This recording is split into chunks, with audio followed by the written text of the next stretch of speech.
بسم اللہ الرحمن الرحیم والصلاة والسلام علیکہ سیدی یا رسول اللہ وعلا آلکہ واصحابکہ سیدی یا خاتم النبیین. دل میں تھا دل بر میں تھا جانان میں تھے، دل میں تھا دل بر میں تھا جانان میں تھے، روح میں تھا جگر میں تھا جان میں تھے. زما مشک و عنبر نشتہ بے لتانا، مشک میں تا عنبر میں تا ریحان میں تے. اور نہ میں درشتہ بے لتان، نہ میں دارشتہ درد میں تا دوا میں تا دردمان میں تے. یا رسول اللہ استا پبینہ کی مدینہ و ایمان اولی، دن میں تا اسلام میں تا ایمان میں تے. اور دا محمد امین زڑتا منگل یوڑو، شوق میں تا اور ذوق میں تا جانان میں تے. جو موضوع مجھے ملا ہے وہ ہے پاکستان بنایا تھا اور اب پاکستان بچانا ہے. حقیقت تو یہ ہے کہ پاکستان اسلام کے نام پہ بنا، لیکن اس کے مقصد کو آج 76 سال ہو چکے ہیں کہ لوگ بھول چکے ہیں. اور انہوں نے پاکستان کا مقصد صرف روٹی کپڑا مکان روڈ اسپتال یہ بنایا کہ نہیں. ہم نے شاید اس وجہ سے تو یہ ان روحوں کے ساتھ غداری ہے جن شہداء نے اس ملک کے لیے عظیم تر قربانیاں دی. انہوں نے قربانیاں اس لیے نہیں دی کہ ہندوستان میں اسکول نہیں تھے، کالجز نہیں تھے، یونیورسٹیاں نہیں تھی، مدارس نہیں تھے، فلم انڈسٹریاں نہیں تھی. یہ سب کچھ ادھر بھی موجود تھا، لیکن 70,000 ماؤں بہنوں کی عزتیں تار تار ہوئی اور لاکھوں مسلمان شہید ہو گئے اور تاریخ کی سب سے بڑی ہجرت ہوئی. کس لیے؟ صرف اس لیے کہ ہمیں ایک ایسا ملک چاہیے جس میں صرف اور صرف سکھ اور نظام میرے مصطفی کریم کا چل رہا ہو.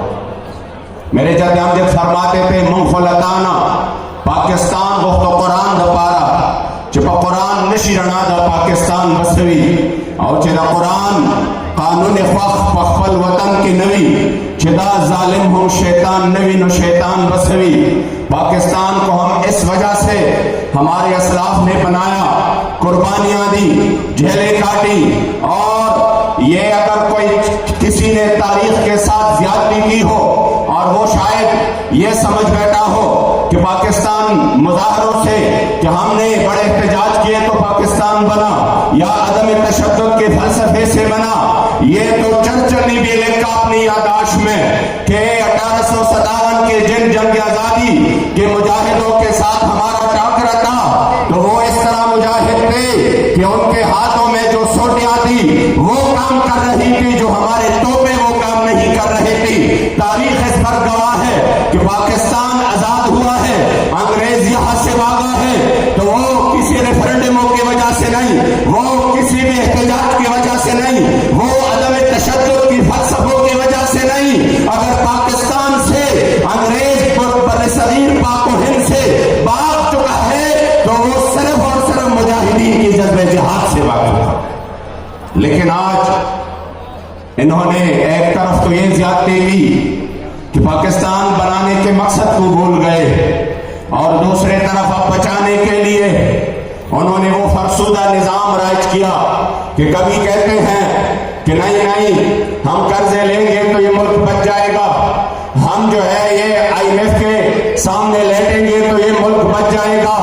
بابا جی ہمیشہ قبلہ امیر المجاہدین رحمت اللہ تعالی علیہ ونور اللہ مرقدہ الشریف ہمیشہ اقبال کے اس انداز میں فرماتے تھے کہ یہ مت کہنا کہ ہمارے ہاتھ میں کچھ ہے نہیں، ہم جب سے معاشی طور پر مضبوط نہیں ہوں گے. آپ فرماتے تھے سبب کچھ اور ہے تو جس کو خود سمجھتا ہے، زوال بندے مومن کبھی زری سے نہیں، اگر جہاں میں میرا جوہر آشکار ہوا قلندری سے ہوا ہے تونگرے سے نہیں. اگرچہ زر بھی ہے دنیا میں قاضی الحاجات جو فقر سے ہے میسر تونگری سے نہیں. اگر جمع ہو میرے قوم کے جسور و غیور تو قلندری میری کچھ کم سکندری سے نہیں.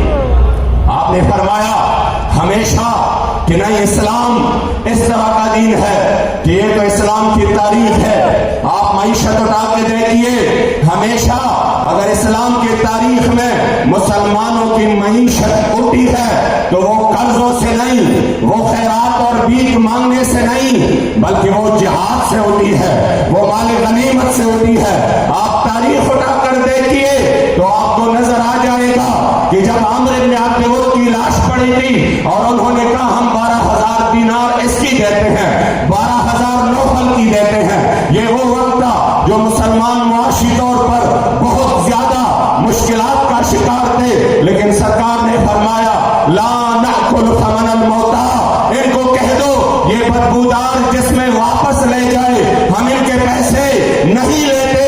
اس لیے جب یہ فرانس کی بات تھی تو یہ آگے ہمیں کہتے تھے ہمارا معیشت بیٹھ جائے گا، آپ اس معاہدے سے پیچھے ہٹ جائے، ہمارا امپورٹ ایکسپورٹ خراب ہو جائے گا۔ یہ جو فرانس ہے یہ یورپی یونین کی رکن ملک ہے، یورپی یونین ناراض ہو جائے گا، ہمیں معاشی طور پر دھچکا لگے گا۔ تب حضور کے غلام اور بابا جی کے در کے فقیر ان کے سامنے کہتے تھے کہ بھلا یورپ ناراض ہو جائے تو پرواہ نہیں، لیکن سرکار کو ناراض نہیں کرنا۔ اگر میرے کریم آقا نے رخ انور پہن لیا تو پھر کسی کا کوئی گزارا نہیں، وہ جہنم میں گیا۔ جو تجھ سے مستغنی ہوا ہے خلیل اللہ کو حضرت رسول اللہ کی، آج ہی اپنی معیشت کو دیکھ لے۔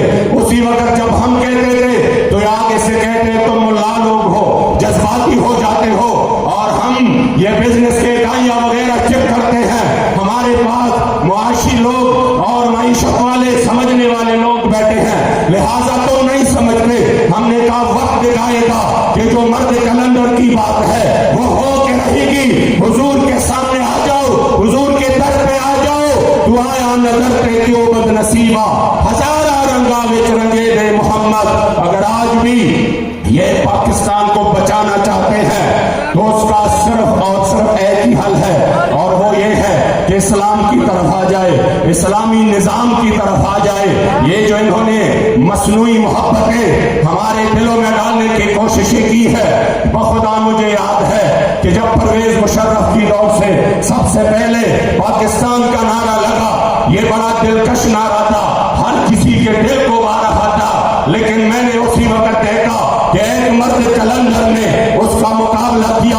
انہوں نے کہا اس طرح نہیں ہے، اس کو کہتے ہیں کلمۃ حق ارید بہا الباطل۔ یہ پاکستان کی محبت میں نہیں کہہ رہے، بلکہ اسلام سے عداوت اور دشمنی کی وجہ سے کہہ رہے ہیں۔ سب سے پہلے اسلام ہے۔ اسی وقت شاید یہ نعرہ لوگوں کو حب الوطنی نہیں لگ رہا تھا، دہشت گردی اور انتہا پسندی کا نعرہ لگ رہا تھا، لیکن آج تاریخ نے ثابت کر دیا۔ اگر آپ نے دیکھا ہو اس معصوم فلسطین کے بچے کو جس کے اوپر وہ ملبہ گرا ہے اور اتنی سوراخ رہتی ہے، اور اس سوراخ میں اس چھوٹے بچے نے اپنے چھوٹے ہاتھ باہر کیے ہوئے ہیں اور حسرت بھری نگاہوں میں 57 مردہ ممالک کو دیکھ رہے ہیں کہ تم اپنے سرحدوں میں خوش ہو، تمہیں یہ اندازہ نہیں ہے، تم تو اس پر خوش ہو کہ میرے سرحد پر ابھی فوج نہیں آیا، لیکن یاد رکھنا ارشاد نبوت میں وطن اور ہی کچھ ہے، گفتار سیاست میں